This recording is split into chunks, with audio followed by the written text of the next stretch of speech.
നിങ്ങളെക്കുറിച്ച് അള്ളാഹു തൃപ്തിപ്പെടും. നിങ്ങൾ എപ്പോൾ മരിച്ചാലും അള്ളാഹു തൃപ്തിപ്പെട്ടവനായിട്ടായിരിക്കും ആ മരണം എന്ന് അള്ളാഹുവിന്റെ റസൂൽ സല്ലല്ലാഹു അലൈഹി വസല്ലം അറിയിച്ച കാര്യങ്ങൾ ഇതാ. തയ്യാറുണ്ടോ എന്ന ചോദ്യവുമായി ഞാൻ നിങ്ങളുടെ ശ്രദ്ധയിലിട്ടിരുന്നു.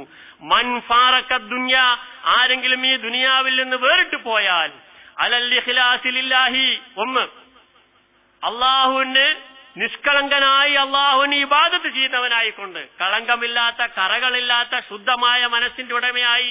ഇഖ്ലാസ് എന്നുള്ള പദം നിങ്ങൾ കേട്ടിട്ടുണ്ടല്ലോ. നിഷ്കളങ്കത, കാപട്യമില്ലാത്ത മനസ്സ്, ശുദ്ധമായ മനസ്സ്, വളവില്ലാത്ത വക്രതയില്ലാത്ത മനസ്സ്.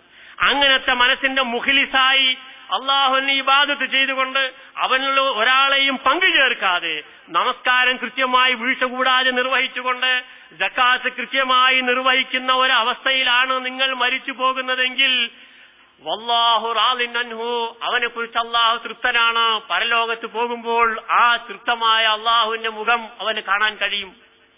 വേണോ? നമ്മളാ തീരുമാനിക്കേണ്ടത്. ഇവിടെ എണ്ണി പറഞ്ഞ കാര്യങ്ങൾ നമ്മളിൽ ഉണ്ടോ നോക്കുക, ഇഖ്ലാസ് ഉണ്ടോ നോക്കുക, ശുദ്ധമാണോ നമ്മളുടെ വിശ്വാസം നോക്കുക. വേറെ പരിഗണനകളിൽ പാടില്ല.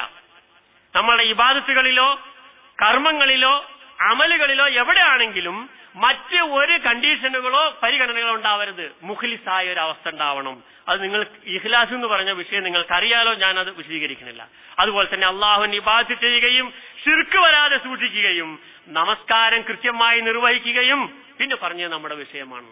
സക്കാത്ത് കൃത്യമായി കണക്കാക്കി നൽകുകയും ചെയ്യുന്ന ഒരു വിശ്വാസി അങ്ങനെ മരിച്ചു പോവുകയാണെങ്കിൽ വല്ലാഹു റാളിൻ അൻഹു, അവനെ കുറിച്ച് അള്ളാഹു തൃപ്തനാണ്. വേണ്ടേ? നമുക്ക് അതല്ലേ വേണ്ടത്? സക്കാത്ത് കൊടുക്കാതെ ഒരുപാട് വരുമാനമുണ്ട്, സക്കാത്ത് കൊടുക്കാതെ അങ്ങോട്ട് ചിന്തിക്കാതെ നിസ്കാരവും നോമ്പും തഹജ്ജുദും എല്ലാം ഉണ്ട്, ഹജ്ജും ചെയ്തിട്ടുണ്ട്, പടച്ചവനോട് പ്രാർത്ഥിക്കുന്നുണ്ട്, പടച്ചവനെ നീ എന്നെ കുറിച്ച് തൃപ്തിപ്പെടണേ, നിന്റെ റഹ്മത്ത് തരണേ, ബർക്കത്ത് തരണേ. ആ ബർക്കത്തും റഹ്മത്തും കിട്ടാനുള്ള വഴി സക്കാത്ത് ഉപേക്ഷിച്ചുകൊണ്ടല്ല എന്ന് മനസ്സിലാക്കണം. സക്കാത്തും കൂടി കൊടുത്തെങ്കിലേ അത് ലഭ്യമാവുള്ളൂ എന്നാണ് ഇതിൽ നിന്ന് മനസ്സിലാക്കേണ്ടത്. ഏതാ വേണ്ടത് നമുക്ക്? ഇത് ഒഴിവാക്കിയിട്ട് പടച്ചവനോട് പ്രാർത്ഥിച്ചാൽ ആ പടച്ചവൻ തരുമോ? തരൂല. അപ്പൊ സക്കാത്ത് നമ്മുടെ അജണ്ടയിൽ നിർബന്ധമായും കയറ്റണം എന്നാണ് ഞാൻ പറഞ്ഞു വരുന്നത്. ഇവിടെ പലരും ഗൾഫിൽ ജീവിക്കുന്ന ഒട്ടുമിക്ക ആൾക്കാരും സക്കാത്ത് കൊടുക്കാൻ ബാധ്യസ്ഥരാണ്. 90% ആൾക്കാരും ഗൾഫിലെ ആൾക്കാരും സക്കാത്ത് കൊടുക്കാൻ ബാധ്യസ്ഥരാണ്. അത് കൃത്യമായ കണക്ക് നമുക്ക് ഒരു അവസരത്തിൽ വിശദീകരിക്കാം. ആരും അതിൽ നിന്ന് ഒഴിവാകാൻ പറ്റില്ല. പക്ഷേ അതൊരു അത്ഭുതം എന്താ അറിയും?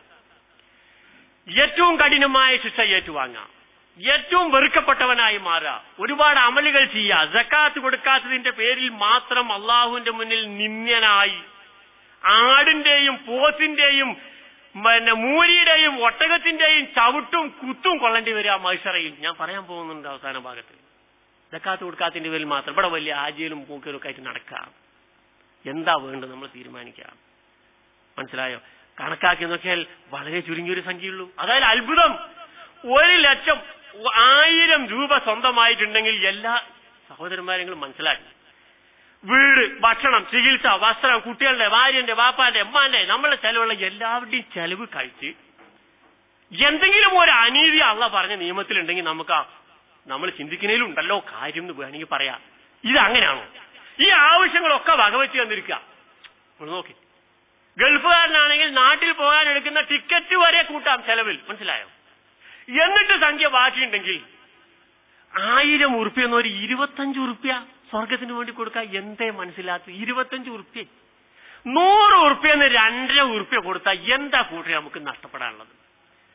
97 രൂപ നമ്മുടെ പോക്കറ്റിലില്ലേ? നാണം കെട്ട ഒരവസ്ഥ അല്ലേ? എന്ത് പറഞ്ഞിട്ട് അള്ളാന്റെ മുമ്പിൽ നമ്മൾ പോവുക? ഈ താടി നിസ്കാരവും നോമ്പൊക്കെ നോക്കിട്ട് ഇവിടെ കുരുത്തം കെട്ടവനെ 1,00,000 ഉറുപ്പ്യെന്ന് 2,500 ഉറുപ്പ്യല്ലേ നിനക്ക് കൊടുക്കേണ്ടിയിരുന്നുള്ളൂ. 97,500 എന്റെ പോക്കറ്റിലില്ലേ? ഈ നിസ്സാരമായൊരു സംഖ്യ നീ കൊടുക്കാതെ ഈ ആട്ടിന്റെയും ഊരിന്റെയും പോത്തിന്റെയും കുത്തും ചവിട്ടും കൊള്ളാൻ ഇവിടെ വന്നല്ലടോ എന്ന് ചോദിച്ചാൽ എന്താ നമുക്ക് മറുപടി പറയാണ്ട? ഒന്ന് പറയും 100 ഉറുപ്പ്യെന്ന് 2.5 ഉറുപ്പ്യ.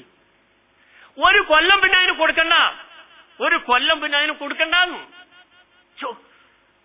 ആലോചിക്കുക.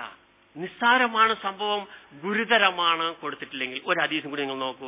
അൻ അബീ ഹുറൈറ റളിയല്ലാഹു അൻഹു അന്ന അറാബിയൻ അത്തൻ നബിയ സല്ലല്ലാഹു അലൈഹി വസല്ലം, ഒരു നാടൻ അറബി നബിയുടെ അടുത്ത് വന്നു. അബൂ ഹുറൈറ റളിയല്ലാഹു അൻഹു പറയുന്നു, നബി സല്ലല്ലാഹു അലൈഹി വസല്ലമയുടെ അടുത്ത് ഒരു നാടൻ അറബിക്കാർ വന്നു.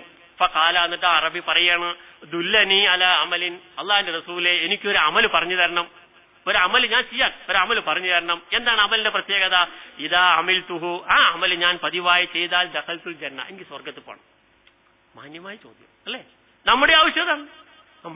പക്ഷെ നമ്മൾ ഈ ചോദ്യം ചോദിച്ചിട്ട് വരില്ല എന്ന് മാത്രമല്ല, ചോദിച്ചാൽ കുടുങ്ങുമെന്നുള്ള പേടിയാണ്. ഒരു അമല് പറഞ്ഞു തരണം കൊണ്ട് ആരും വരില്ല, ഉള്ളത് തന്നെ വയ്യാന്നുള്ള അവസ്ഥയിലാണ്. എന്താ ഒഴിവാക്കാൻ വല്ല വഴിയുണ്ടോന്ന് അപ്പൊ നമ്മുടെ ചോദ്യം അല്ലേ? സഹാബി വന്ന അങ്ങനെയല്ല, നാടൻ നബി ഒരു അമല് പറഞ്ഞു തരണം, എനിക്ക് സ്വർഗ്ഗത്തിൽ പോകണം, അതാണ്.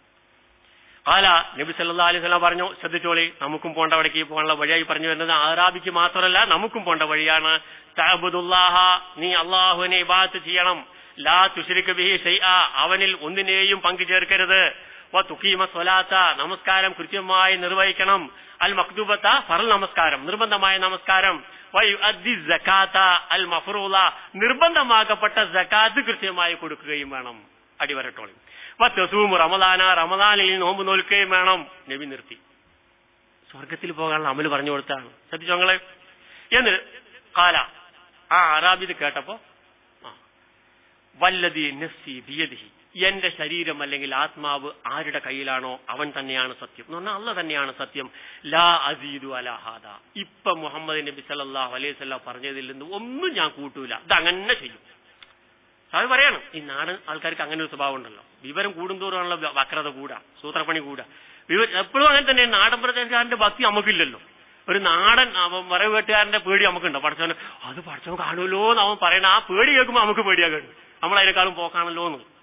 അപ്പൊ വിവരം കൂടുന്തോറും കുതന്ത്രം കൂടുന്നത് പിന്നെ ഹിദായത്തും തക്കുവയല്ല. നമ്മൾ അള്ളാഹുവിൽ നിന്ന് കാക്കട്ടെ. അതെ, നാടൻ അറിവ് പറഞ്ഞു, ഞാൻ ഇപ്പൊ മുഹമ്മദ് എന്റെ നേതാവ് നബി സല്ലല്ലാഹു അലൈഹി വസല്ലം പറഞ്ഞതിൽ ഒന്നും ഞാൻ കൂട്ടൂല എന്നും പറഞ്ഞിട്ട് ഇവർ കേൾക്ക ചെന്നെ, നബി സഹാബാക്കളും കേൾക്ക ചെല്ലെന്നത് പറഞ്ഞിട്ട് മൂപ്പരങ്ങനെ പോയി. ഫലമ്മ വല്ല, ആ മനുഷ്യൻ തിരിഞ്ഞു നടന്നപ്പോ ഖാല നബി സല്ലല്ലാഹു അലൈഹി വസല്ലം അനുയായികളുടെ നേർക്ക് തിരിഞ്ഞുകൊണ്ട് നബി പറഞ്ഞു, മൻ സറഹു അൻ യൻദുറ ഇലാ റജുലിൻ മിൻ അഹ്ലിൽ ജന്ന, സ്വർഗത്തിന്റെ അവകാശികളിൽപ്പെട്ട ഒരു സ്വർഗ അവകാശിയെ നേരിൽ കാണണമെന്നുണ്ടെങ്കിൽ ഫൽ യൻദുർ ഇലാ ഹാദാ, ആ പോണ അറബിനെ നോക്കിക്കോളീൻ. മനസ്സിലായെങ്കിൽ അവിടെ മുമ്പിലുള്ള സഹാബികളോട് പറഞ്ഞു, നിങ്ങൾക്ക് ആർക്കെങ്കിലും സ്വർഗത്തിന്റെ ഒരു അവകാശിയെ കാണണമെങ്കിൽ അത് ആ പോണ അറബിനെ നോക്കിക്കോളീൻ, നാടൻ അറബിയെ നോക്കിക്കോളീൻ. മനസ്സിലായോ? ഇതാണ് സ്വർഗത്തിന്റെ വഴി.